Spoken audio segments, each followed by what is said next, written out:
기도드리겠습니다.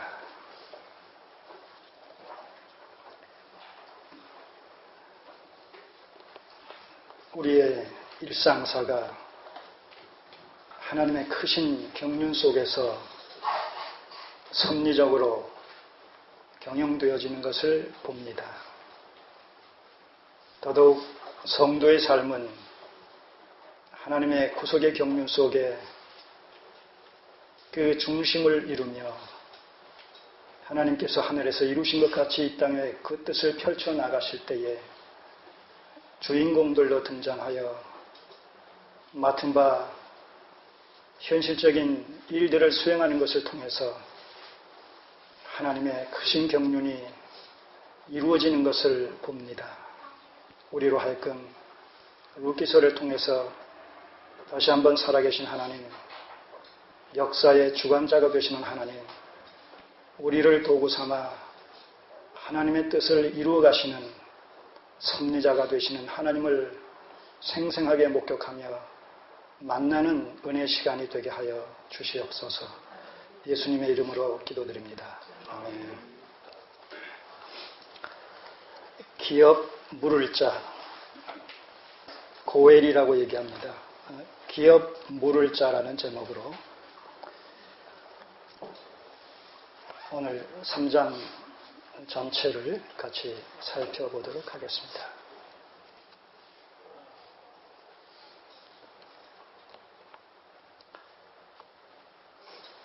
지금은 룻기서에서 이 보아스는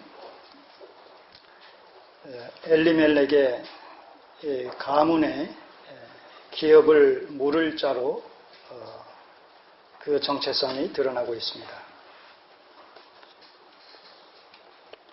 엘리멜렉의 가문의 기업을 물기 위해서는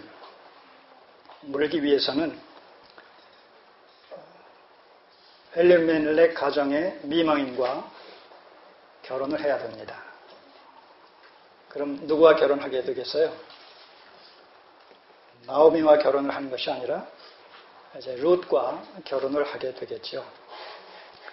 자, 그렇게 해서 엘리멜렉이 다른 사람에게 다 팔았건 어떻게 됐건 다른 사람에게 넘어간 그런 그 기업을, 땅을 다 다시 되찾아서 그 소유권을 엘리멜렉의 후손들에게 돌려주고 또 자녀를 낳게 되면 그 자녀는 엘리멜렉의 가문의 혈통을 잇게 하는 그런 그 대를 잇게 하는 양자로 주어서 편입이 돼가지고 그렇게 해서 그 계보와 그 혈통이 계속 지속될 수 있도록 해주는 이런 제도가 고엘 제도입니다.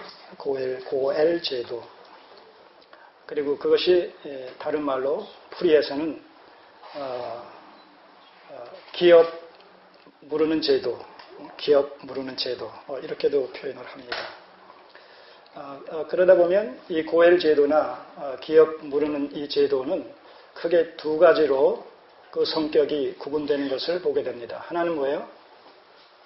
땅을 되찾는 것이다. 그래서 이제 기업 물을 자라고 얘기하는 거예요. 땅을 되찾아 준다. 땅을 되찾아 줘야 되니까 그 고엘의 의무를 담당할 수 있는 자는 어떤 자야 되겠습니까? 좀 유력한 자야 되겠죠? 네. 재력가여야 된단 말입니다. 네. 그래야지 남에게 넘어간 땅을 다시 되찾아서 이제 친족의 그 기업으로 다시 되돌려 줄 수가 있기 때문에, 회복시킬 수가 있기 때문에. 자, 땅을 되찾아 줄 뿐만 아니라 지금 말씀드린 대로 또 한 측면에서는 자식을 낳아서 그 자식을 자기 자식이 아니라 그 친족의 혈통을 계승할 수 있도록 자녀를 입양시킨다는 것이죠. 자, 그러니까 보아스와 룻 사이에서 낳게 될 자식은 누구의 자녀가 되겠습니까? 엘리멜렉의 그 혈족이 되는 것이죠. 자, 이렇게 크게 이제 둘로 나누어지게 됩니다. 한번 성경을 살펴보죠. 먼저 이런 그 땅과 관련되어진 기업 무르는 자의 그런 의무와 책임에 있어서 땅과 관련된 부분들을 레위기 25장 25절을 한번 보세요.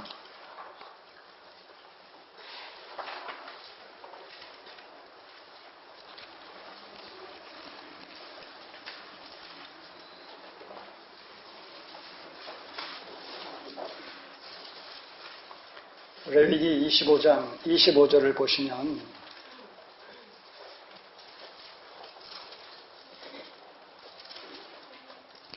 만일 너희 형제가 가난하여 그 기업 얼마를 팔았으면 그 근족이 와서 동족에 판 것을 물을 것이요 만일 그것을 물을 사람이 없고 자기가 부유하게 되어 물을 힘이 있거든 그 판해를 기수하여 그 남은 값을 산자에게 주고 기업으로 돌아갈 것이니라. 그러나 자기가 물을 힘이 없으면 그 판 것이 희년이 이르기까지 산자의 손에 있다가 희년에 미쳐 돌아올지니 그가 곧 그 기업으로 돌아갈 것이니라. 자, 여기 보면 남에게 판 기업을 다시 되찾는 세 가지 방법이 나오죠. 첫째가 뭐예요? 가까운 친족이 그 값을 지불하고 사서 넘겨준다는 거예요. 이제 이 부분이 지금 우리가 얘기하고 있는 그 기업 무를 자의 그 의무와 책임이 바로 이 부분에 해당하는 것이죠. 두 번째는 뭐예요? 판 사람이 열심히 살아서 돈을 다시 많이 모았으면 그 돈을 가지고 다시 자기가 값을 지불하고 되찾는 그런 방식이에요. 본인이 팔고 본인이 성공을 해서 다시 되찾는 것이죠. 세 번째는 뭐예요?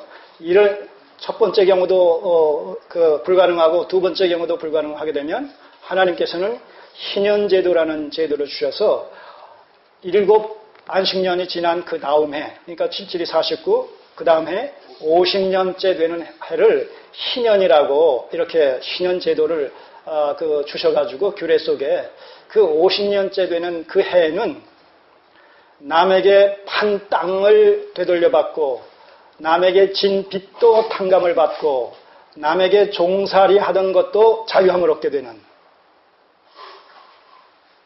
그래서 이 희년이 되는 50년째 되는 해는 모든 것들이 다 어떻게 돼요? 원래의 상태로 돌아오게 되는 거예요. 원점으로 다시 처음 가나안 땅에 들어가서 땅을 분배해 받았을 그 당시로 돌아가는 거예요.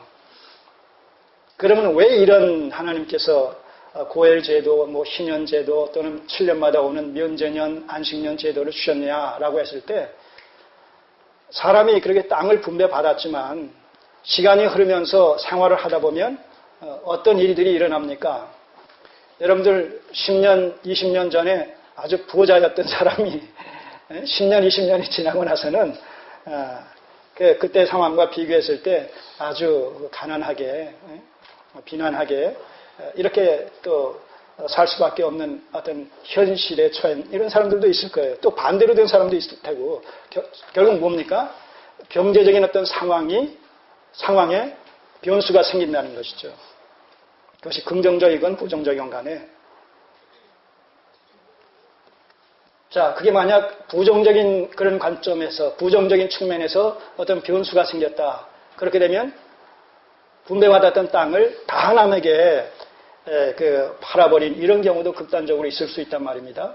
그리고 자기는 다른 이스라엘 형제의 집에 하나의 종으로 들어가서 종살이를 하는 이런 입장도 있을 수 있을 거란 말입니다. 게다가 또 많은 빚을 또 지게 되는 이런 경우도 있을 테고.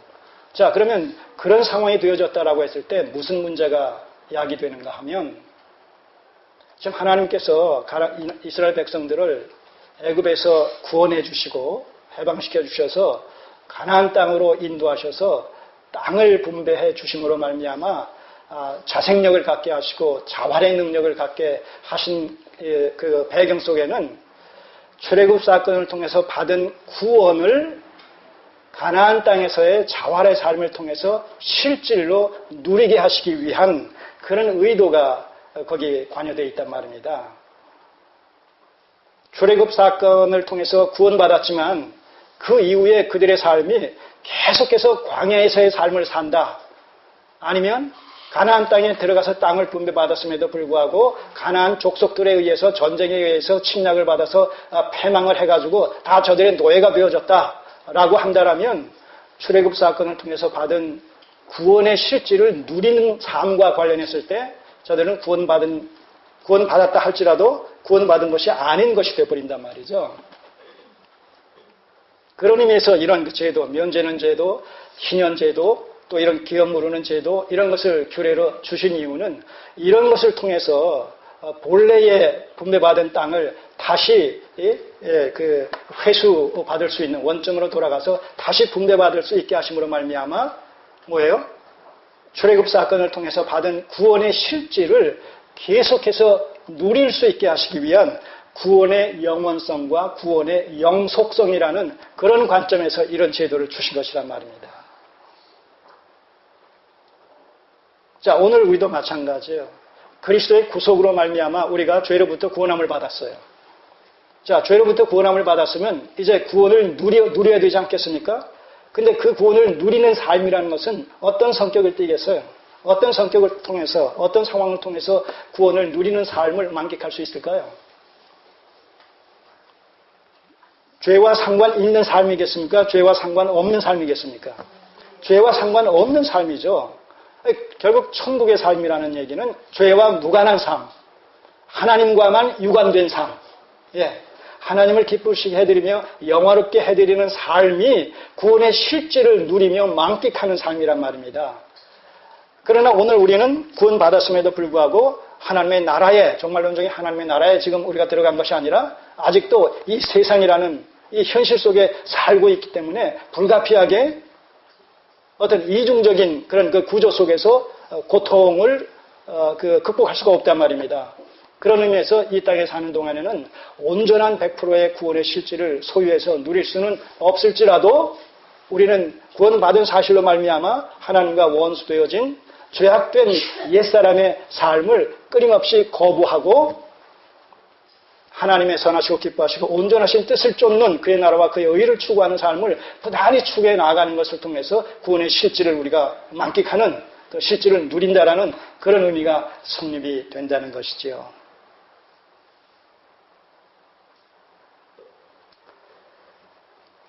지금 이스라엘 백성들에게 그러한 기업 모르는 그런 제도, 면제년 제도, 희년 제도를 주신 것은 바로 거기에 있다는 거예요. 출애굽 사건을 통해서 받은 구원을 실질로 누릴 수 있게 하시기 위해서, 누구에게도 빼앗기지 않게 하시기 위해서, 또 그 혈통의 중간에 단절됨으로 말미암아 유명무실하게 되는 것을 극복해 하시기 위해서 이런 제도를 통해서 계속 그 혈통의 또는 가문이 계속 계승되어지고 그들에게 주어진 그런 그 땅을, 기업을 다시 회복시켜 주심으로 말미암아 구원을 누리는 삶을 영원토록 지속시켜 주시기 위해서. 그리고 그 땅이 의미하는 바는 궁극적으로 뭡니까? 가나안 땅이 의미하는 바는 궁극적으로 뭐예요? 하나님의 나라에서의 어떤 기업을 의미하지 않습니까? 그러니까 땅을 잃는다, 땅을 빼앗긴다, 땅을 팔아먹는다, 땅이 없다 하는 얘기는 뭐예요? 하나님의 나라와 무관한 자가 된다는 거예요. 있을 수 없잖아요. 그래서 하나님의 나라의 기업을 소유해서 그 나라에서 영원히 살 수 있도록 하기 위한 하나의 예표적인 그런 제도가 이런 면제년 제도요, 희년 제도란 말입니다.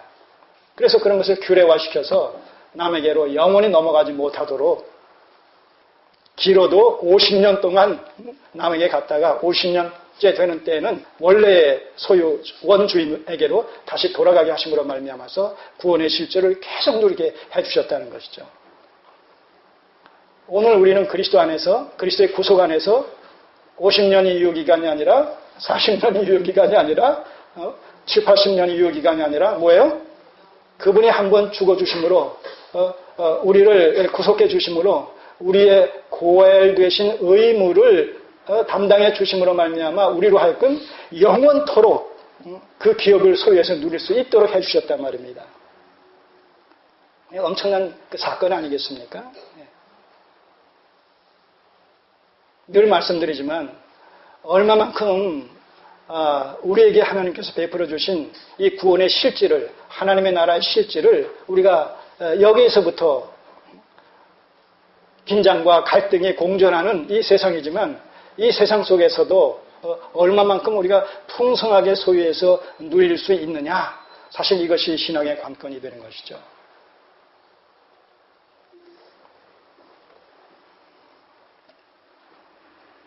여기 있으면서도 그 진정성을 깊이 깨달으면 깨달을수록, 인식하고 의식하면서 살아가면 살아갈수록 세상은 우리에게 크게 보이겠습니까? 작게 보이겠습니까? 작게 보일 수밖에 없는 것이죠. 그래서 넉넉히 세상을 이기는 자가 될 수 있고 세상을 하나의 방편적으로 수단적인 것으로 여기면서 하나님의 나라를 목적 삼아 살아갈 수 있게 되는 것입니다.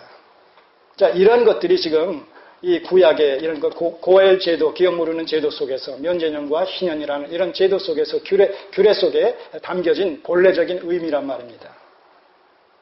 그러니까 여기서 이 보아스는 궁극적으로 누구에 대한 예표자입니까? 누구를 예표하고 있어요? 예수 그리스도를 예표하고 있는 거예요. 그런 의미에서 예수 그리스도는 보아스의 실체요, 고엘의 실체가 되시는 분이란 말입니다.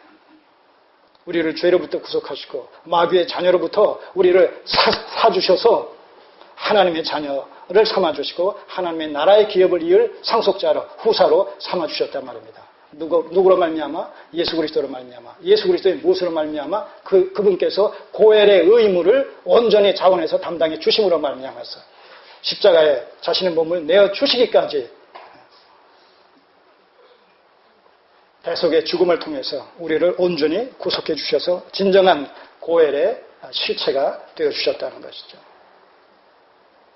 바로 그 보아스의 후손으로 누가 옵니까? 이제 이 1차적으로 다윗이 온단 말입니다. 그러니까 다윗도 누구예요? 바로 그 고엘로서 오는 거예요. 그러면 다윗이 어떤 고엘의 의무라는 것이 뭡니까? 우리가 사사기에서 봤잖아요. 타락하고 변질되고 하나님과 원수되어진 그런 저급해져 버린 그런 이스라엘 백성들의 영적인 상태를 다시 회복시키는 회복자로서의 이 다윗의 이런 왕권이라는 그런 측면에서 봤을 때, 그리고 그러므로 말미암아 이 이스라엘을 명실상부한 제사장 나라가 되게 해서 주변의 모든 나라로 하여금 하나님에게로 나올 수 있게 하는 제사장적인 중보자적인 그런 직임을 감당할 수 있도록 이 이스라엘이 제사장 나라로서의 직임을 감당할 수 있게 함으로 말미암아 하나님께로 인도함으로 고엘의 의무를 담당할 자로서의 다윗 왕의 출현이라는 것이 지금 여기서 제기되고 있다는 것이죠.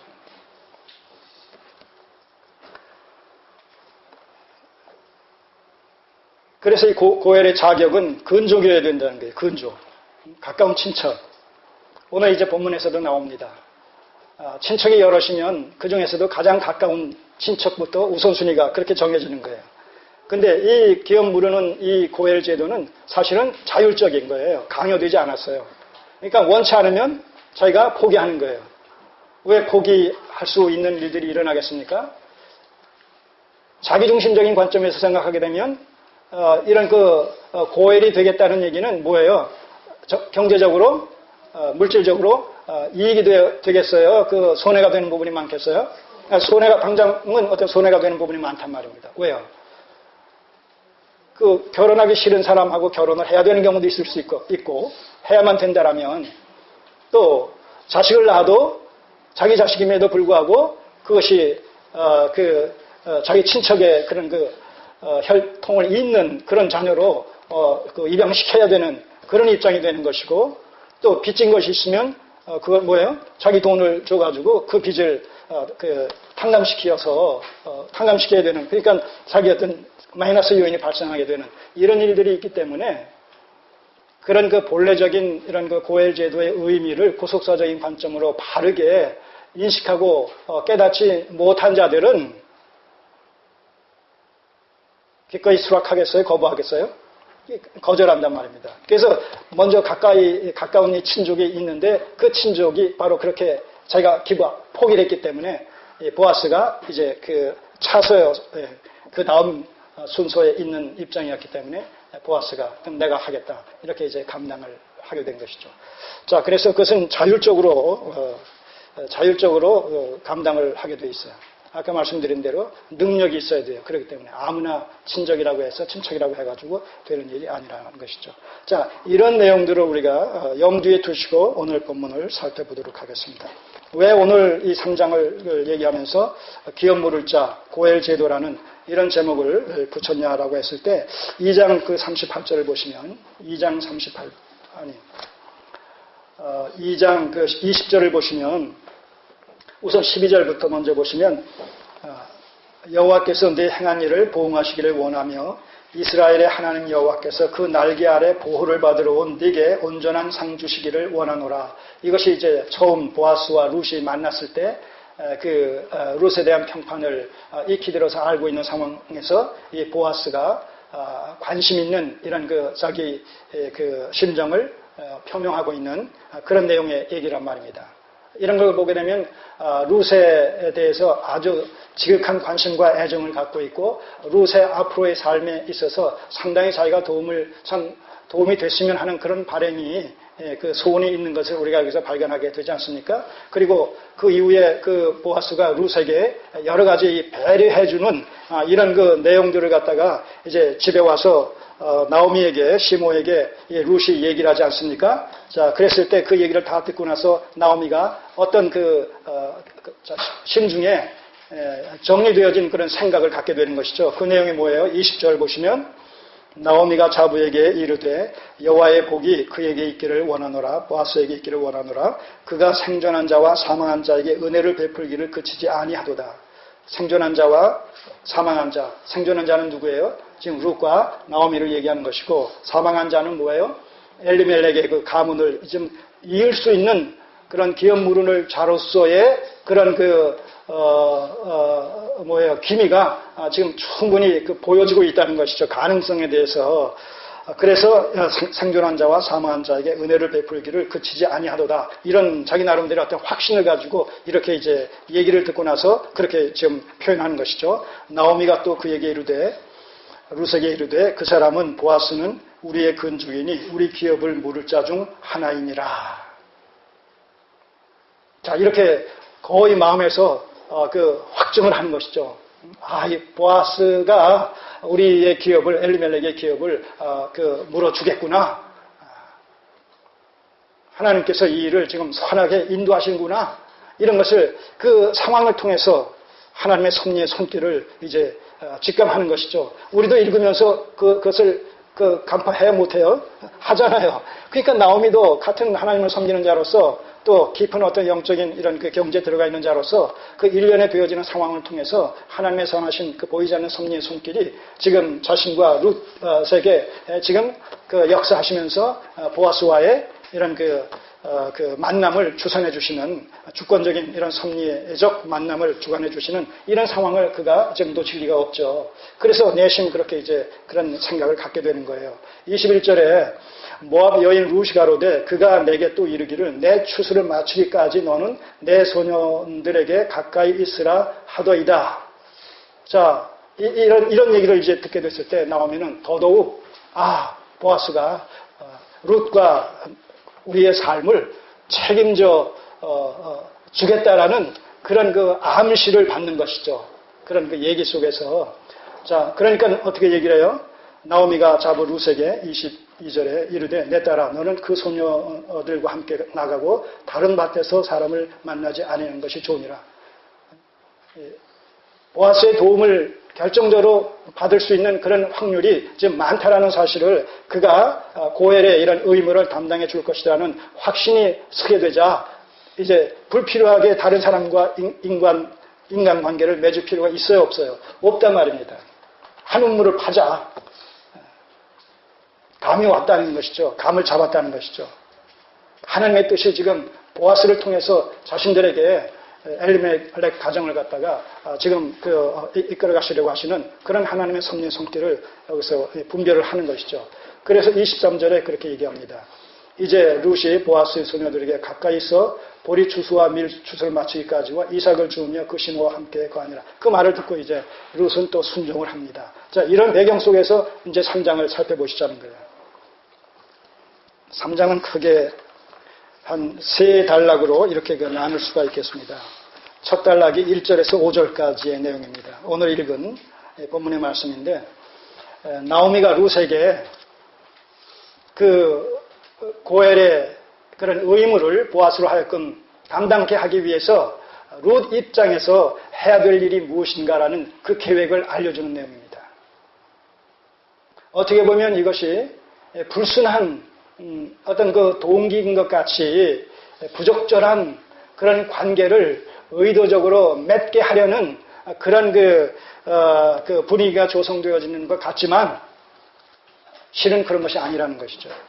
다시 말해서 고엘 제도라는 것이 분명히 있기 때문에 고엘의 의무를 담당하기를 원하는 그런 그 친족이 있다라고 한다면 이제 그런 그 고엘의 의무로 말미암아서 상대방으로 말미암아서 그 혜택을 입어야 될 이런 입장에서는 다시 말해서 룻이나 나오미의 입장에서는 보아스라는 유력한 자가 고엘의 의무를 자격을 갖추고 그 의무를 담당할 사람이 나타났다라고 했을 때는 뭐예요?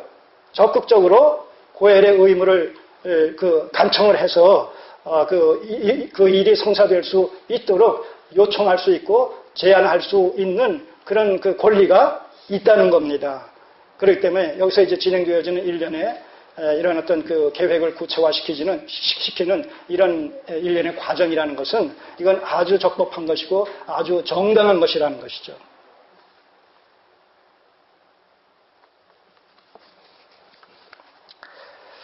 그리고 두 번째가 이제 그 6절에서 13절까지 그 룻과 보아스가 이제 그렇게 이제 그 침소에서 서로 만나고 서로 확인을 하고 그렇게 해서 룻이 제안을 하고 보아스가 그렇게 고엘의 의무를 담당할 것을 약속하는 이런 내용이 이제 두 번째 단락에서 나타납니다. 그리고 세 번째는 룻이 이제 그런 시어머니 나오미가 시키는 대로 그렇게 했고 그 결과를 이제 보고하는 이런 내용이 마지막 14절에서 18절까지의 내용입니다.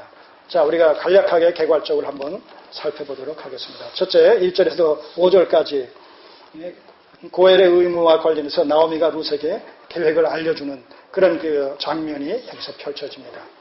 룻의 시모 나오미가 그에게 이르되 내 딸아 내가 너를 위하여 안식할 곳을 구하여 너로 복되게 하여야 하지 않겠느냐.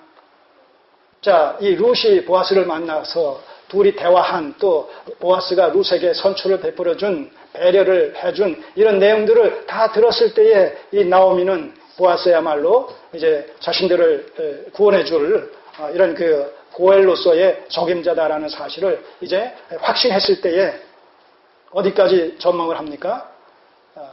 구체적으로 도와준다, 회복되어진다 하게 되면 어떤 방식을 통해서 가능한 거예요? 보아스와 룻과의 혼인관계를 통해서 아니겠습니까? 그러니까 여기서 시어머니 나오미가 내 딸아 내가 너를 위하여 안식할 곳을 구하여 너로 복되게 하여야 하지 않겠느냐 하는 것을 이 안식할 곳을 구하여 이 표현 속에는 어떤 내용이 구체적으로 담겨져 있어 어떤 주제가 혼인을 너와 보아스를 결혼시켜서 네가 이제는 수고하지 않고 편안하게 그의 날개 아래서 보호를 받아야 되지 않겠느냐. 자, 이렇게 이제 나오미가 확신을 갖는 거예요.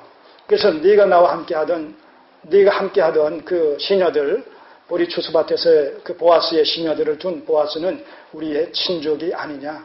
그가 오늘 밤에 그러면서 이제 모종의 계획을 여기서 알려주는 거예요. 그가 오늘 고대에 일을 하고 저녁 침소에 들 때에 그 침소가 어딘지를 네가 미리 봐뒀다가 4절 그가 누울 때에 너는 그 눕는 곳을 알았다가 들어가서 그 발치 이불을 들고 거기 누우라.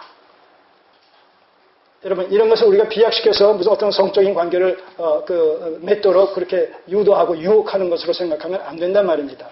그런 것이 아니라는 거예요. 지금 고엘 제도라는 기업 모르는 제도 하에서 하나님께서 주신 정당한 그 규례 하에서 그 규례와 관련되어져서 지금 진행되어지는 일련의 지금 그 스토리의 전개라는 이런 관점에서 봤을 때 결코 이것은 불순한 것이 아니란 말입니다. 우리가 생각하듯 그렇게 나쁜 것이 아니라는 거예요. 아주 정당한 거예요. 나오미와 룻의 입장에서는 정당하게 그 대상에게 기업 물을 수 있는 그런 적격자에게 요구한 거예요. 권리를 지금 오히려 회복시키고자 하는 그런 자연스럽고 당연한 하나의 권리의 주장이다. 이렇게 얘기할 수가 있겠다는 얘기입니다. 그리고 그 발치이불을 들고 거기 누우라 하는 얘기는 결국 뭐냐. 그런 의미에서 우리를 보호해달라. 우리를 구원해달라. 그리고 그 구체적인 방식은 결국 혼인관계를 통해서 이렇게 되는 것이죠. 룻이 시모에게 이르되 어머니의 말씀대로 내가 다 행하리이다. 여기서 이 룻의 이런 순종하는 이런 아름다운 미덕을 또 보는 거예요. 어떻게 보면 룻의 입장에서는 그런 고엘의 어떤 고엘 제도라는 것은 생소한 것이거든요. 나오미를 통해서 하나님을 알았고 하나님을 믿고 또 그와의 관계를 통해서 이제 여기까지 따라왔습니다만 아직 여호와의 신앙의 어떤 그 규례에 대해서 율법에 대한 규례에 대해서 그 풍성하게 깊이 있게 폭넓게 알고 있는 것은 아니란 말입니다. 지금 이런 부분들은 모압 여인 룻에게 있어서는 어떻게 보면 생소한 그런 어떤 상황일 수도 있다는 것이죠. 그럼에도 불구하고 자초지정을 이렇게 나오미에게 시어머니한테 듣고 그 시어머니가 그런 것에 근거해가지고 고엘제도에 근거해서 이렇게 행동하도록 하라. 그가 분명히 너를 도울 것이다. 라고 했을 때 젊은 여인의 입장에서 부끄럽고 수치스러운 이런 그 부분이 없지 않음에도 불구하고 그렇잖아요. 야밤에 그런 외간 남자의 어떤 그 침소에 들어서 이불을 들치고 그 발치에 가서 눕는다. 이거 보통 용기의 문제가 아니죠. 이거 정상적인 이런 여인으로서는 이렇게 할 수 없는, 쉽게 할 수 없는. 그래서 어떻게 그런 일을 어머니 저한테 시켜요? 저는 못하겠어요. 그 어머니가 나서서 이렇게 말하자면 중매를 하셔가지고 하면 모를까 전 못하겠어요. 이렇게 얘기할 법도 한데 아니란 말입니다. 어머니의 나라가 나의 나라요. 어머니가 섬기는 하나님이 나의 섬기는 하나님이야. 그 어머니가 그 하나님을 섬기는 과정 속에서 그러한 규례가 있다라면 기꺼이 어머니를 제가 신뢰하고 내가 하나님을 믿고자 하는 입장에서 하나님께서 내신 그런 규례일진데 내가 기꺼이 감당하겠습니다. 바로 이런 심정이죠. 여기서 언행이 일치가 되어지는 이런 룻의 아름다운 순수한 이런 신앙의 정체성을 보게 됩니다. 오늘 우리가 그래야 되는 것이죠. 하나님의 말씀 앞에서 우리의 생각이라는 것은 정말 순수해야 돼요. 순수해야 돼요.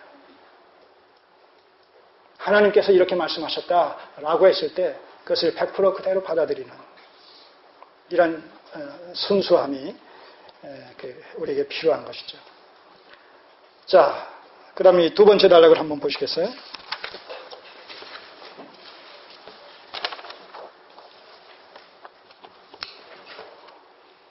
(6절에서) (13절까지의) 내용 속에서는 이제 시어머니가 시키는 대로 그렇게 이제 행동을 함으로 말미암아 이 보아스와 룻이 친소에서 만났고 룻이 고엘의 의무를 담당해 줄 것을 갖다가 요청을 하고 보아스가 쾌히 승낙을 하는 이런 장면을 우리가 보게 됩니다.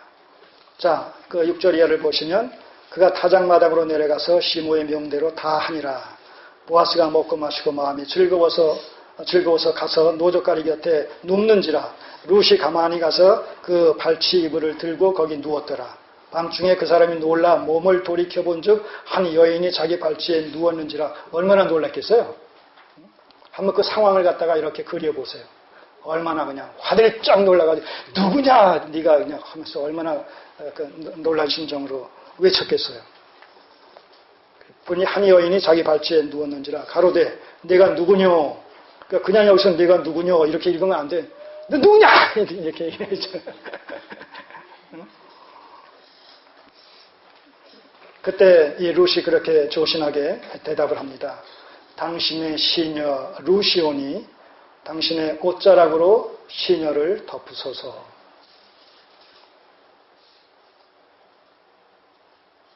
여기서 우리가 나쁜 생각 가질 필요 없다는 거예요. 아까 말씀드린 대로. 여기서 옷자락으로 시녀를 덮으소서라는 이 덮으소서라고 했을 때에 이 표현이 거기 2장 12절에 아까 읽은 2장 12절에 보아스가 룻에게 그 초수밭에서 만나가지고 처음에 얘기한 거 12절에 여호와께서 네 행한 일을 보응하시기를 원하며 이스라엘의 하나님 여호와께서 그 날개 아래 보호를 받으러 온 내게 온전한 상 주시기를 원하노라 했을 때 여호와께서 그 날개 아래 이 날개에 해당하는 그 용어가 여기서 덮으소서라는 이런 용어와 의미적으로 내용적으로 일치가 된다는 거예요. 주석을 보면.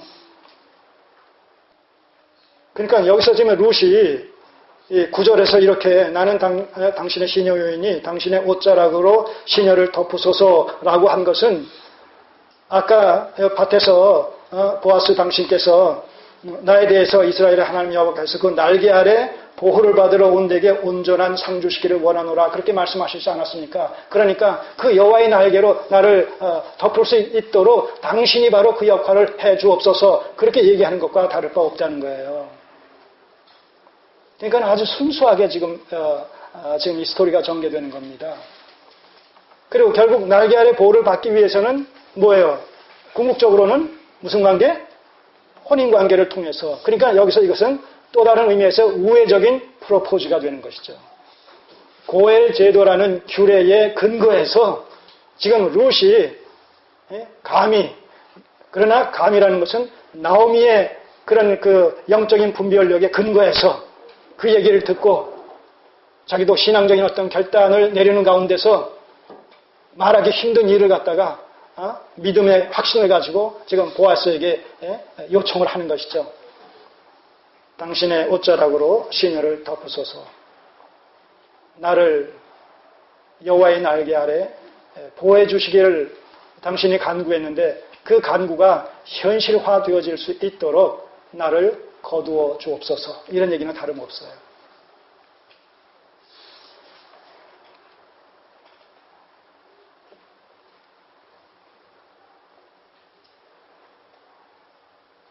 그러면서 그 이유가 뭐예요? 당신은 우리 기업을 물을 자가 됨이니이다. 확신을 가지고 확고부동하게 분명하고 확실하게 자기 의사표시를 하는 것이죠. 우리의 고엘이 되어주십시오. 자, 주님께서는 어떤 방식으로 우리의 고엘이 되어주셔서 우리를 죄로부터 구원하셔서 의로운 자 되게 하시고 마귀의 자녀로부터 우리를 구원하셔서 하나님의 자녀 되게 하시고 하나님의 나라의 기업을 이을 후사가 되게 해주셨습니까? 로마서 5장 8절 우리가 아직 죄인 되었을 때에 그리스도께서 우리의 죄를 구속하시기 위하여 대신 십자가에 달려 죽어 주시는 방식을 통해서 자원해서 하나님께서 우리를 향하신 그 사랑을 확증시켜 주셨다는 것이죠. 우리가 죄인 되었을 때, 마귀의 자녀로 있었을 때, 하나님과 원수 되어지는 그런 상황에 있었을 때에 기꺼이 자원해서 하나님의 영광을, 하늘의 영광을 외면하시고 죄인의 몸을 입으시고 이 땅에 오셔서 죄인 아닌 죄인으로 십자가에 달려 우리의 죄를 구속하시기 위해서 달려 죽어 주심으로 말미암아서 우리의 진정한 고엘이 되어 주셨다는 것이죠. 여러분, 주께서 우리의 고엘이 되어 주시지 아니고 그 교회의 고엘로서의 의무를 다 담당해 주시지 않았다면 오늘 우리는 어디 있을까요? 오늘 우리의 영적인 현주소는 어디일까요? 단순한 지역이 아니라 구더기도 죽지 않고 불도 꺼지지 않는 그건 이제 하나의 그 고통의 장소라는 하나의 그 표상을 의미하는 것인데 그런 고통의 장소에서 영원토록 우리가 고난을 받을 수밖에 없는 그런 상황 속에서 영원토록 희낙락할 수 있는 하나님의 나라로 옮겨지게 해주신 그 예수 그리스도의 자원하는 심정의 그 고엘의 의무를 담당해 주신 결과가 오늘 우리에게 유효하게 지금 작용하고 있단 말입니다. 그래서 죽어도 다시 살 수 있다는 것이 아니겠습니까? 우리는 룻기서를 통해서 이 보아스의 고엘로서의 의무를 담당하는 것을 통해서 그 고엘의 실체되시고 그 보아스의 실체되신 예수 그리스도의 고엘의 의무를 담당하시는 것을 통해서 우리가 어떤 하나님 앞에서 특혜를 받았는지, 우리에게 임한 하나님의 은혜가 얼마나 크고도 놀라운 것인지를 새롭게 재인식하고 이해하고 그 터 위에서 하나님을 향한 우리의 신앙관을 재정립해서 보다 적극적으로 하나님을 기쁘시게 영화롭게 해드리는 일에 최선으로 경주해야 되겠다는 그런 그 다짐을 다시 한번 정리해야 될 필요가 있지 않나 그런 생각을 해보게 되는 겁니다.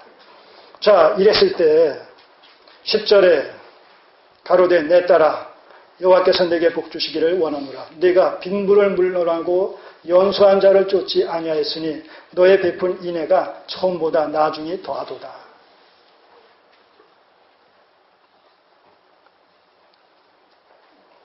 자, 이 룻의 프로포즈에 보아스가 그 프로포즈를 액셉트하는, 받는, 수락하는 그런 그 내용을 보세요. 얼마나 점잖으면서도 예.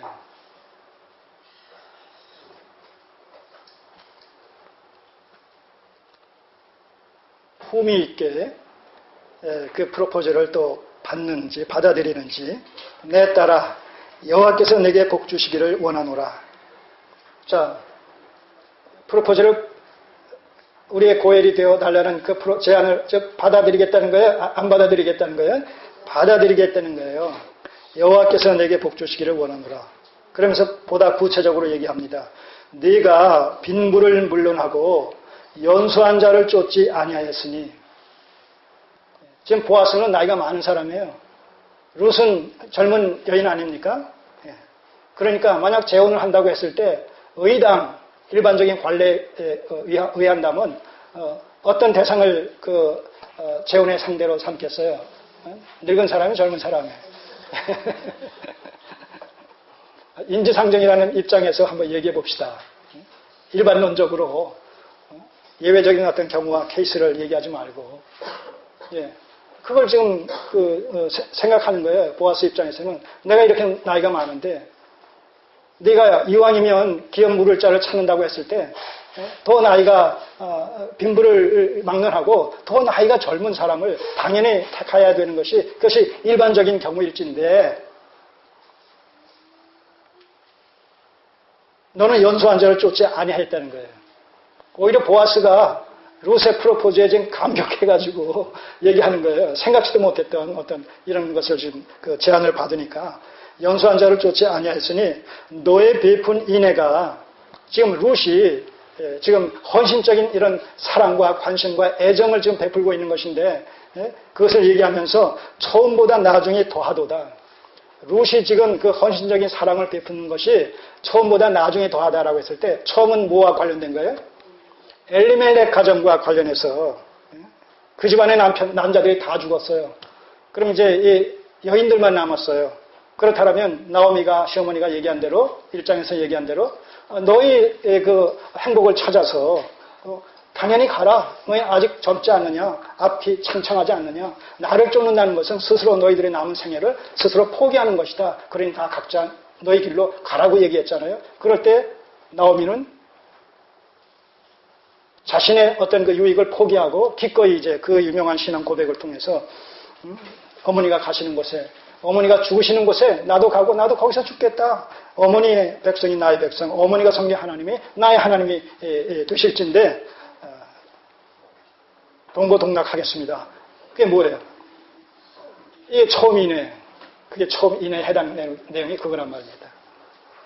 자신을 돌아보지 않고 헌신적으로 자신을 포기하는 가운데 나오미와의 삶을 위하여 기꺼이 그 모압과의 관계, 모든 기득권을 다 포기한 그것이 사랑의 발로가 아니고서는 있을 수 없다는 것이죠. 그래서 그 처음보다, 근데 그것보다도 그렇게 해서 네 자신을 포기하고 나오미와 함께 더불어서 이 베들레헴으로 돌아온 이것이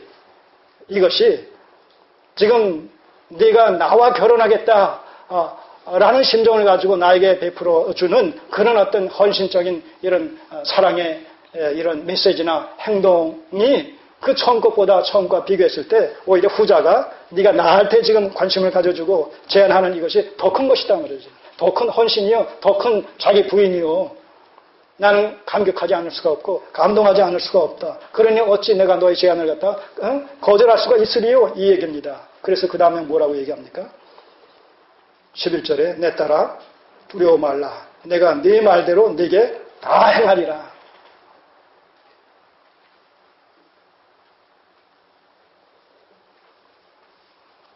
자, 겉으로 보면 룻과 보아스의 어떤 대화가 비밀스럽게 오고 가는 것이지만 뭐예요? 배후에서 하나님의 보이지 않는 손길이 이 두 사람을 지금 중매하고 계시다는 거죠. 연결시키고 계시다. 그 하나님의 살아계심과 역사하시는 그 주권적인 섭리의 손길을 우리는 이 행간을 통해서 지금 봐야 된단 말입니다. 행간을 통해서. 글자로 기록되지 않은 흰 여백의 그 행간 속에서 보이지 않는 하나님께서 그 배후에서 역사하시는 것을 본단 말입니다. 우리가 드라마를 보게 되면 배우들이 울고 웃고 하면서 그 다음에 시청자를 울리고 웃기고 하면서 참 열연을 하는 것을 보게 됩니다. 그런데 나중에 NG 모음이라는 이런 것이 있어가지고 또 그런 가운데서 그 실수해가지고 두 번, 세 번 반복하는 그런 내용들을 보여주죠. 보여주게 되면 굉장히 또 재밌잖아요. 예. 그런 것을 보게 되면 거기서 뭐가 나타나요? 뭘 우리가 확인할 수 있어요? 소위 그 연출자들이, 감독들이 뒤에서 다 지시하고 뭐 어떻게 하라고 그런 것은 안 보이죠. 왜? 카메라는 그 배우들을 향해, 탤런트를 향해 있으니까 그 뒤에 있는 이런 감독이나 연출자들은 보이지 않죠. 그러나 실제 그들이 움직이는 것들이 이 뒤에 보이지 않는 사람들에 의해서 예의에 주시되고 있죠. 잘못된 거 있으면 또 컷 해가지고 다시 이제 또 하도록 몇 번이고 반복시키지 않습니까? 그렇듯이 이들이 지금 이렇게 둘이 대화를 나누고 있지만 보이지 않는 이런 행간 속에서 하나님께서 배후에서 좀 역사하셔서 그런 일들이 진행될 수 있도록 성사될 수 있도록 주도면밀하게 세밀하게 간섭하셔서 이끌어 나가시는 그런 하나님의 보이지 않는 손길을 우리가 여기서 보게 된다는 것이죠. 그 하나님이 오늘도 우리는 안 보이지만 믿음 안에서 봤을 때 여전히 살아계셔서 우리와 함께 하셔서 우리나라의 역사를 주관하시고 미국의 역사, 일본의 역사, 무슨 중국의 역사를 주관하심으로 하나님의 궁극적인 구속사를 성취시켜 나가시는 일에 그렇게 지금도 동일한 원리 속에서 그렇게 역사하신단 말입니다. 그 하나님을 우리가 믿음의 눈으로 목격하고 그 하나님의 손길을 우리가 믿음으로 느끼고 감지하고 그래서 매사에 범사에 하나님을 인정하고 슬픈 일이거나 기쁜 일이거나 성공한 일이거나 실패한 일이거나 그것이 우리에게 현실적으로 주어질지라도 그 모든 것을 합력해서 궁극적으로 하나님의 뜻을 이루어 가신다는 이 사실을 원리적으로 우리가 생명의 도리로 또 신앙의 근간으로 붙들고 살아갈 때 그것이 바로 섭리 의존적인 그 신앙이 되어진다는 것이죠.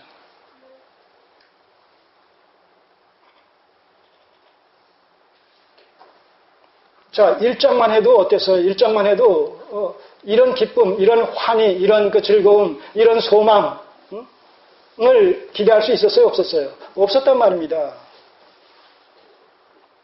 그러니까 그 당시의 상황 속에 그러니까 돌아왔을 때 아이고 이게 나오미가 아니냐라고 했을 때 그 동네 사람들이 그럴 때 그 참 비통한 심정으로 뭐라고 얘기해요? 아니다. 나는 나오미라고 얘기하지 말라. 나는 마라라고 차라리 얘기해라. 얼마나 고통스러운 심정을 가지고 돌아왔습니까? 절망의 심정을 가지고 돌아왔습니까? 단지 유다의 양식을 주셨다라는 그 소식을 듣고 돌아왔을 뿐이죠. 아무것도 기대할 수 없었고 보아스를 생각하지도 못했었고 근족과 친족이 있어가지고 기업을 물어줄 것이다 라는 것에 대해서 전혀 생각지도 안 했던 것 아니겠습니까? 우리가 문맥 속에서 그런 거 발견하지 않습니까? 예. 암울한 심정으로 돌아왔을 거란 말입니다. 풍부하게 부유하게 나갔다가 얼마나 비난하게 지금 왔다고 그렇게 얘기합니까? 그런 과정이 있었단 말이죠. 얼마 전까지만 해도 돌아올 때까지만 하더라도. 그러나 지금 상황은 어때요? 전혀 180도 상황이 달라지지 않습니까? 오늘 우리의 삶이 바로 이런 식의 어두움과 밝음이 빛과 어둠이 교차되어지는 이런 상황을 통해서 하나님께서 하나님의 뜻을 이루어 나가시고 그런 것을 통해서 하나님께서는 우리로 하여금 하나님의 섭리의 어떤 그 양상을 섭리의 성격을 깨닫게 해주시기 위해서 그렇게 밝고 어두움이 교차되게 하신단 말이죠. 고난을 시련을 때때로 우리에게 주시는 이유가 우리 자신을 돌아보라고 하나님과의 관계를 재정립하라고 그래서 궁극적으로 우리에게 유익되게 하시기 위해서 이런 그 말씀 속에서 이런 루키스를 통해서 우리가 하나님의 어떠하심을 하나님의 섭리의 방식과 어떤 그 양상과 그런 것들을 구체적으로 확인함으로 말미암아서 현실 속에서 동일하게 그렇게 역사하신 하나님을 우리가 의식하면서 그분을 만나면서 그분을 신뢰하면서 그렇게 우리의 남은 생애를 전폭적인 신뢰의 믿음을 가지고 그렇게 우리가 가야 될 교훈을 원리를 이런 방식으로 얻게 되는 것이죠.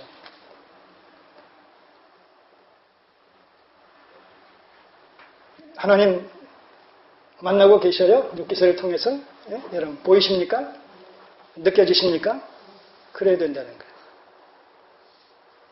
그랬을 때 이 말씀이 오늘도 살아있는 하나님의 말씀으로 나에게 생명의 하나의 능력으로 역사가 되게 되는 것이죠. 자, 그러면서 11절에 이런 표현이 나옵니다. 내 딸아 두려워 말라 내가 네게 말대로 네 말대로 다 행하겠다 이렇게 얘기하면서 네가 현숙한 여자인 줄 나의 성읍 백성이 다 아느니라.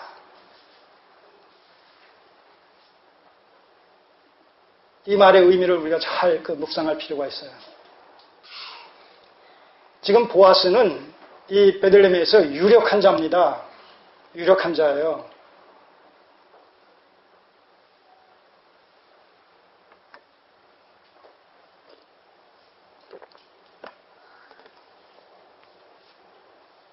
어떻게 보면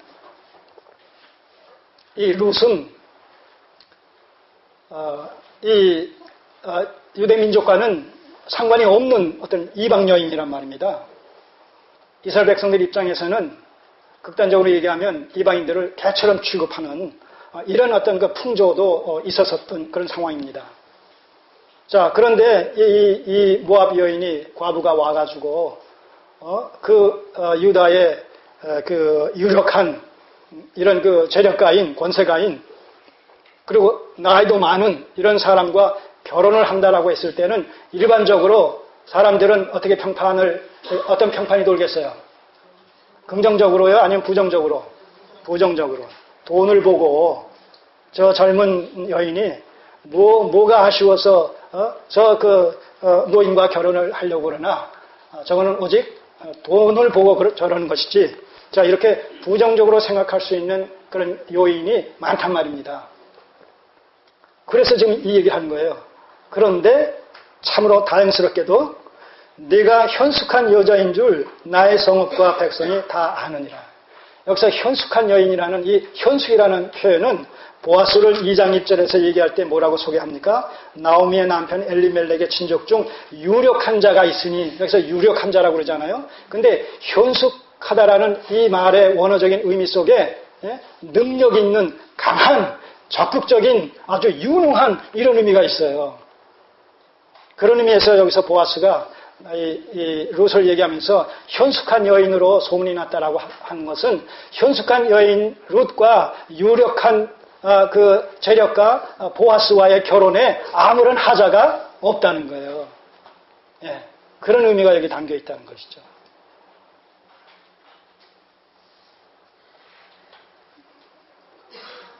그런 의미에서 이 4장에서 나옵니다만 모든 성읍 사람들이 이 두 사람의 결혼에 어떻게 반응합니까? 아주 기쁨으로 반응을 하면서 이제 그 자녀를 낳았을 때 그 자녀의 어떤 구속사적인 의미를 성축하면서 찬양하면서 하나님께 영광을 돌리는 그런 내용이 이제 그 결론적으로 4장에서 나옵니다만 아무도 이 보아스와 이 룻과의 이 혼인관계 결혼에 이의를 제기할 이것을 또 험담할 비아냥거릴 그런 요소가 전혀 없다는 것을 여기서 다시 한번 확증시켜 주는 것이죠.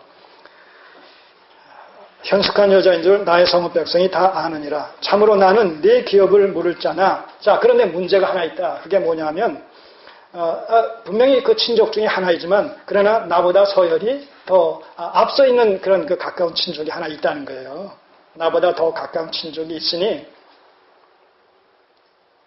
밤이 낮이 밝으면 내가 일찍이 그를 만나서 자초지종을 얘기해서 그가 만약 고엘의 의무를 담당하겠다라면 내가 어쩔 수 없이 그 양보를 해야 되는 것이고 그가 다행스럽게 거절한다면 내가 기꺼이 이 고엘의 의무를 담당하겠다. 자, 이런 얘기를 해줍니다. 그래서 13절 마지막 부분에 보게 되면 내가 기업 물을 자의 책임을 그 중간에 보시면 그가 기업 물을 자의 책임을 내게 이행코자 아니하면 여호와의 사심으로 맹세하노니 내가 기업 물을 자의 책임을 내게 행하리라. 아침까지 누울지니라.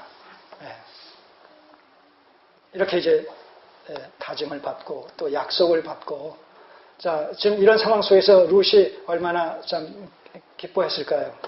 생각을 해보세요. 그 시어머니 나오미의 그런 영적인 분별력과 통찰력이 참 정확했구나. 그 시어머니의 신앙을 나도 본받아야 되겠다. 뭐 이런 생각도 했을 것이고, 이제 우리의 수고가 이제 끝나는 거구나. 이제 행복한 날들만 이제 우리에게 주어지겠구나. 이런 어떤 소망과 기쁨에 아마 감격스러운 이런 심정을 가졌을 거예요. 자, 14절에서 마지막 그 18절까지 내용은 룻이 돌아와서 그동안 지난 밤 사이에 일어났던 일들을 이제 세밀하게 얘기를 합니다. 자, 14절 룻이 새벽까지 그 발치에 누웠다가 사람이 피차 알아보기 어려울 때에 일어나니 그래서 그 새벽에 이제 돌아오는 것이죠. 혹시라도 사람들이 보게 되면 또 거기 이런저런 그 소리가 들릴 수 있기 때문에 일찍이 이제 그 침소에서 나오는 그런 얘기가 나옵니다. 그 장면이. 자, 그런데 돌아올 때에 그냥 돌아보내지 않고 보아스의 말에 여인이 가장마당에 들어온 것을 사람이 알지 못하여야 할 것이라 하였음이니라. 자, 15절에 보아스가 가로되 네 겉옷을 가져다가 펴서 잡으라. 펴서 잡으니 보리를 6번 되어 룻에게 이어주고 이렇게 머리에 성으로 들어가니라. 그래서 룻이 시므에게 이르니 그가 가로되 내 딸아 어떻게 되었느냐? 얼마나 그 밤 잤겠어요? 못 잤겠어요? 나오미가. 어떻게 상황이 전개됐을까 하면서 그 눈이 빠지게 기다리고 있을 거 아니겠습니까? 야야 룻아 어서 와 앉아봐. 어떻게 됐어? 잘 된 거야? 그랬을 거예요.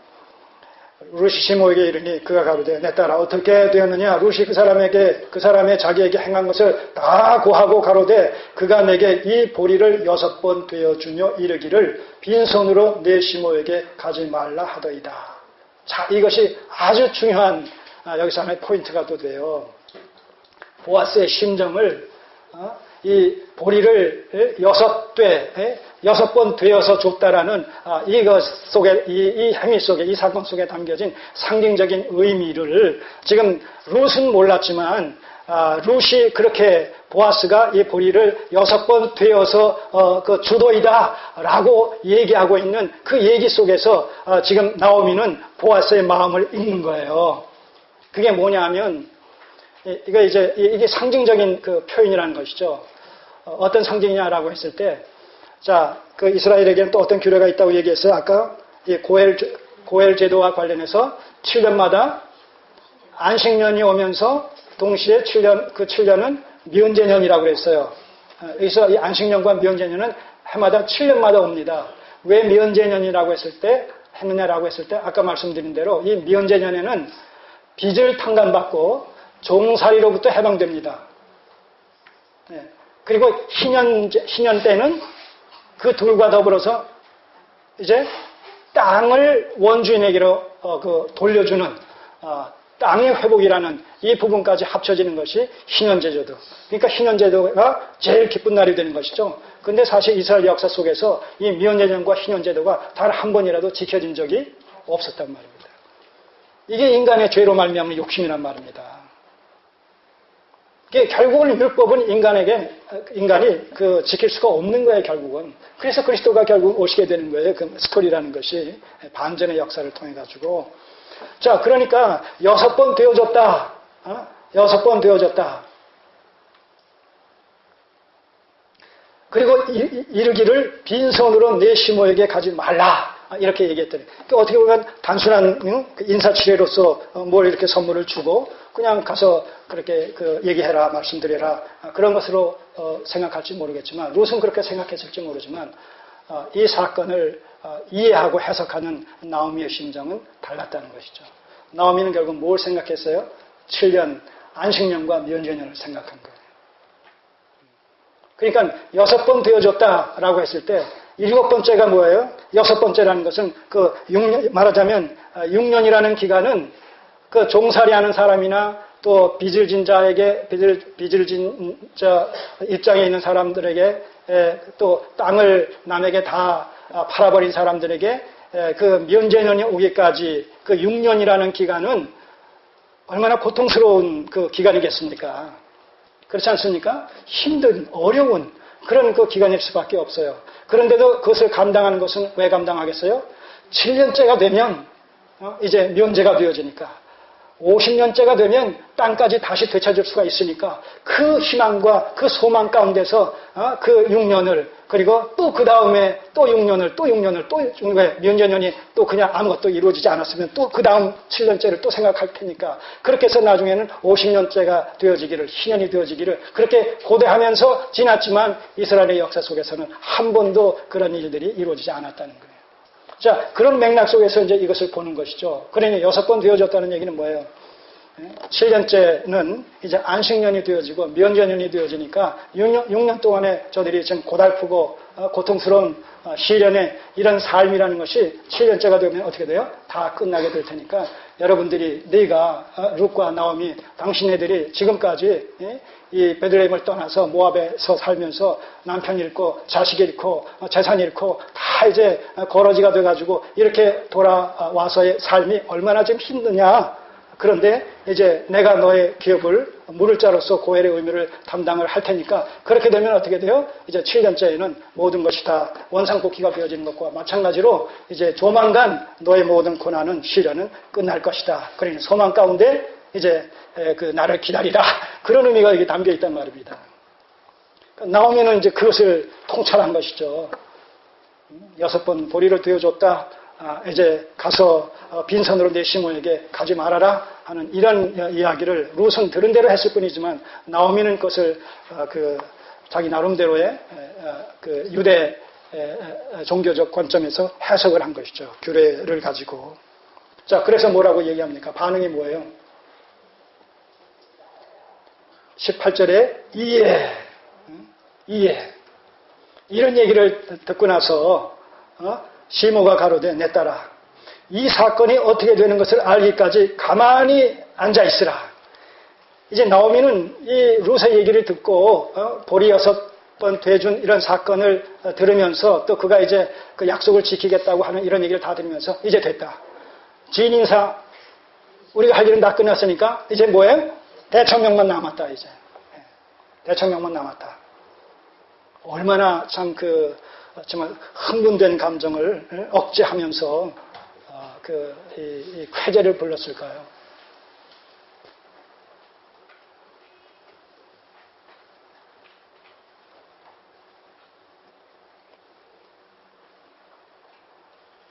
주님이 오시지 않았다. 여러분, 주님이 오시지 않았다. 하나님께서 그리스도를 통해서 우리의 죄를 구속하시고자 하시는 구속의 경륜 자체가 없었다라고 생각해 보세요. 우리들은 어떤 신세가 될까요? 영원한 지옥의 형벌에서 영원토록 고통당할 수밖에 없지 않겠습니까? 생각해 보면 얼마나 끔찍한 그런 사건이 되겠습니까? 일이 되겠습니까? 그런데 하나님께서 아드님을 보내주셨다는 거예요. 기꺼이 죽음까지도 감당하셨다는 거예요. 그 죽음 안에서 우리의 죽음이 상쇄되어지고 우리의 죄가 도말되어지고 우리를 오히려 의롭다고 여기시고 하나님의 자녀 삼아주셔서 하늘의 기업을 이을 후사가 되게 해주셨다는 것이죠. 그 일에 있어서 우리가 한 일이 있습니까? 아무것도 없다는 거예요. 그래서 은혜의 진정한 의미는 그 어떤 그 상급보다도 그 어떤 복보다도 복의 본질이요 상급의 실체가 되어질 수밖에 없다는 것이죠. 자, 그래서 이제 가만히 앉아 있으라. 이제 모든 거 끝났다. 이제 이 일은 보아스에게 모든 공이 넘어갔다. 보아스가 이제 하는 것을 우리는 지켜보기만 하면 된다. 뒤에서는 애국 군대가 쫓아와요. 앞에는 홍해가 있어요. 양옆에는 험산 줄령이 있어요. 이제 꼼짝없이 이스라엘 백성들, 출애굽한 이스라엘 백성들은 죽음만을 그저 기다릴 수밖에 없는 이런 그 처량한 처지에 처해 있을 때에 뭐라고 얘기합니까? 하나님께서 모세를 통해서 너는 오늘날 가만히 있으라. 여호와께서 행하시는 구원을 보라. 가만히 서서 여호와께서 행하시는 구원을 보라. 출애굽기 14장에서. 여러분, 오늘 하나님께서는 우리를 도구 삼으셔서 하나님의 남은 구속사를 성취시켜 지금도 나가고 계십니다. 그리고 궁극적으로 성취시키실 겁니다. 우리는 그것을 확신하면서 우리에게 주어진 당면한 현실 속에서 우리에게 주어진 그 일을 그 하나님 앞에서라는 명제 속에서 하나님께서 이 일을 통해서 하나님의 궁극적인 구속사적인 목적을 성취시킬 것이다라는 확신을 가지고 우리는 믿음만을 가지고 의연하게 우리에게 주어진 그 일을 행하여 나아가기만 하면 된단 말입니다. 그럼 이것을 모든 것을 합력해가지고 선을 이루시는 이 일은 누구 몫이에요? 그건 하나님 몫이란 말입니다. 미쟁이는 미쟁이 일만 하면 돼요. 전기 배선 일까지 간섭할 필요가 없어요. 간섭해서도 안 되고 간섭할 수도 없고 인테리어 기사들이 하는 일 그거 간섭할 필요도 없고 할 수도 없고 하지도 말아야 되는 거예요. 자기 할 일만 하면 돼요. 자기 할 일. 벽돌 쌓는 사람 무슨 적공이야? 조적공. 그 사람은 벽돌만 쌓으면 돼. 또 한 사람은 이걸 시멘트만 바르면 돼요. 그때 상황에 따라 가지고 필요한 전문이라는 그 기술자들이 와서 자기 일을 한단 말입니다. 자기는 자기 일만 하는 거예요. 근데 나중에 보면 뭐예요?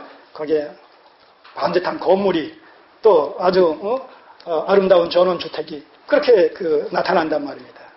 오늘 우리는 내 일만 하는 거예요, 여러분들. 각자에게 주어진 그 일을. 그러나 의식은 똑같은 의식을 가져야 돼. 이 모든 것을 합력해서 하나님께서 하나님의 나라를 이루어 가신다. 그의 나라와 그의 의를 추구하는 그 목표를 동일한 목표를 가지고 나에게 주어진 다양한 일 중에 하나를 한단 말입니다. 그래 하나님은 그 모든 것을 합해가지고 결국 하나를 집을 세우시고 건물을 세우신단 말입니다. 하나님의 나라를 그렇게 이루어 가신다는 것이죠. 이제 나오미와 루시 할 일은 다 끝났어요. 가만히 이제 있으라. 그 사람이 오늘날 이 일을 성취하기 전에는 쉬지 아니하리라. 하나님께서 하나님의 구속사가 완성되어지기까지 결코 졸지도 주무시지도 않으신다는 거예요. 영원부터 영원까지 그 출입을 멈추시지 않으실 거란 말입니다. 내가 세상 끝날까지 너와 항상 함께 하시겠다는 거예요. 여러분, 이게 믿어집니까? 왜?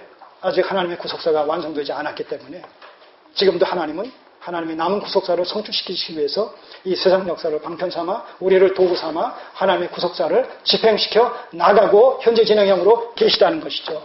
자, 이것이 확인됩니까? 안 됩니까? 확인된단 말입니다. 우리는 그 전제 속에서 우리의 이 신앙관을 전개시켜 나가는 것입니다. 기독교 신앙관이, 여호와의 신앙관이, 신본주의 신앙관의 정체성이 그런 겁니다. 잠시 있다 없어질 나의 어떤 현실적인 필요를 충족시키기 위해서 하나님을 우상처럼 방편적으로 섬기는 것이 아니라 하나님의 나라라는 궁극적 목적을 하나님께서 성취시켜 나가시기 위해서 우리의 삶이 그렇게 그 도구와 또 수단으로 방편으로 선용되어지고 있다는 사실을 생각하시면서 그 하나님의 뜻이 하늘에서 이루어진 것까지 이 땅에 이루어질 그날을 소망 삼으면서 소원 삼으면서 또 확신하면서 오늘 우리에게 주어진 일을 그 의식 속에서 최선을 다해서 경주하시는 신령하시고 지혜로우신 성도님들 되시기를 소원합니다. 기도드리겠습니다. 아버지 하나님 감사드립니다. 룻기서를 통해서 살아계신 하나님, 역사의 주관자가 되신 하나님, 아브라함 언약의 왕 언약을 구체적으로 성취시켜 나가시는 하나님의 섭리적인 손길을 도처에서 목격하며 행간 속에서 확인할 수 있게 하심을 감사드립니다. 그 하나님이 21세기 이 한국의 역사 속에서 오늘 우리들의 삶의 현장 속에서 동일하게 임재하셔서 임마누엘 하셔서 하나님의 뜻을 우리를 통해서 이루어가고 계시다는 사실을 다시 한번 확인할 수 있게 도와주시니 감사드립니다. 우리의 눈을 여셔서 주의 법의 귀함을 보게 하옵소서. 주님의 그 선하신 기뻐하시고 온전하신 뜻을 분별하게 하옵소서. 우리의 삶이 아낌없이 주의 뜻을 이루시는 일에 드려지게 하옵소서. 예수님의 이름으로 기도드립니다. 아멘.